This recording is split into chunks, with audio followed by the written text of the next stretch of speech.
আদালতের নির্দেশে অপমৃত্যুর মামলা হত্যা মামলা হওয়ার পর থেকে আবারও আলোচনায় কিংবদন্তি চিত্রনায়ক সালমান শাহের মৃত্যুর রহস্য।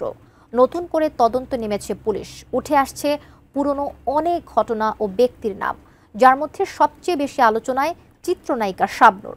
তবে বিষয়টি নিয়ে প্রথমে চুপ থাকলেও অবশেষে মুখ খুলেছেন ৯০ দশকের এই জনপ্রিয় অভিনেত্রী। কথা বলেছেন সালমান শাহের মৃত্যু নিয়েও। শাহাদাত রিফাতের রিপোর্টে বিস্তারিত থাকছে। মাত্র 4 বছরের অভিনয় জীবন ঢালিউডে এক নতুন অধ্যায়ের সূচনা করেছিলেন সালমান শাহ। ক্ষণজন্মা নায়ক হিসেবে কোটি দর্শকের হৃদয়ে তিনি জায়গা করে নিয়েছিলেন, পেয়েছিলেন আকাশচুম্বী জনপ্রিয়তা। তুমি মোর জীবনের ভাবনা। দর্শক নন্দিত এই নায়ক 1996 সালের 6 সেপ্টেম্বর মাত্র 25 বছর বয়সে মারা যান। সেই হিসাবে সালমান শাহর মৃত্যুর 29 বছর কেটে গেছে, তারপরও খুলেনি নানা রহস্যের জট। তবে সম্প্রতি এই মৃত্যু নিয়ে আবার তৈরি হয়েছে আলোচনা। আদালতের নির্দেশে অপমৃত্যুর মামলাটি হত্যা মামলা হয়েছে। সালমান শাহ হত্যা করে নাই, সালমান শাহ খুন হয়েছে। আমার হাজবেন্ড এটা করাইছে আমার বাইরে দিয়ে। আদালত স্পষ্টভাবে বলেছেন যে এখানে যে আঘাতের চিহ্ন পাওয়া গেছে সেটা অপমৃত্যু হতে পারে না। স্বাস্থ্যকর অল টাইম ফ্যামিলি কেক, সব সময় অল টাইম হেলদি লাইফ। মামলা দায়েরের পর পুলিশ নতুন করে তদন্তে নেমেছে। সালমান শাহর সহকর্মী ও পরিবারের সদস্যরাও গণমাধ্যমে নানা তথ্য দিচ্ছেন, যেখানে বারবারই উঠে আসছে নায়কের সাবেক সহ অভিনেত্রী শাবনূরের নাম। অনেকে দুজনকে নিয়ে নানা মন্তব্যের পাশাপাশি দাবি করছেন শাবনূরের সাথে প্রেমী সালমানের মৃত্যুর প্রধান কারণ।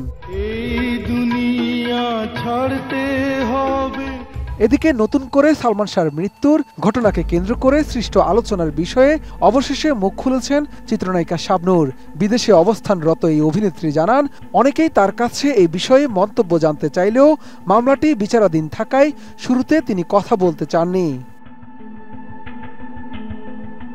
শাবনূর আরও বলেন, সংবাদ মাধ্যমের কল্যাণে সব তিনি দেখছেন, তবে দুঃখজনকভাবে কিছু ব্যক্তি অসৎ উদ্দেশ্যে এই মামলার সঙ্গে তার নাম জড়িয়ে বিভ্রান্তিকর তথ্য ও ভ্রান্ত প্রচার ছড়াচ্ছে। তিনি এসব ভিত্তিহীন গুজব ও অপপ্রচারের তীব্র নিন্দা জানিয়ে সবাইকে সত্যতা বিবর্জিত তথ্য প্রচার থেকে বিরত থাকার অনুরোধ করেছেন। প্রয়াত চিত্রনায়ক সালমান শাহকে অত্যন্ত প্রিয় সহ অভিনেতা হিসেবে উল্লেখ করে শাবনূর বলেন, তারা একসঙ্গে প্রায় 14টি চলচ্চিত্রে কাজ করেছেন। সালমান ছিলেন একজন জনপ্রিয়, অসাধারণ, শক্তিমান এবং প্রতিভাবান অভিনেতা। নিঃসন্দেহে তিনি বলতে পারেন, তার সঙ্গে কাজ করে তার চলচ্চিত্র ক্যারিয়ার বিকশিত ও উজ্জ্বল হয়ে ওঠে। এই দিন সেই দিন কোনদিন। সালমান শাহর অকাল মৃত্যুতে তিনি ব্যক্তিগতভাবে গভীরভাবে ক্ষতিগ্রস্ত হয়েছিলেন জানিয়ে শাবনূর বলেন, তাদের জুটির সাফল্য একসময় অনেকের ঈর্ষার কারণ হয়ে দাঁড়িয়েছিল। নায়কের মৃত্যুর পর কেউ কেউ হয়তোবা নিজেদের বাঁচাতে উদ্দেশ্যমূলকভাবে তার সঙ্গে সালমানের সম্পর্ক নিয়ে নানা গুঞ্জন ও বিভ্রান্তি ছড়িয়ে থাকতে পারে। তাদের দুজনকে নিয়ে অনেক জল ঘোলা হয়েছে, যা তাকে মানসিকভাবে আঘাত করেছে।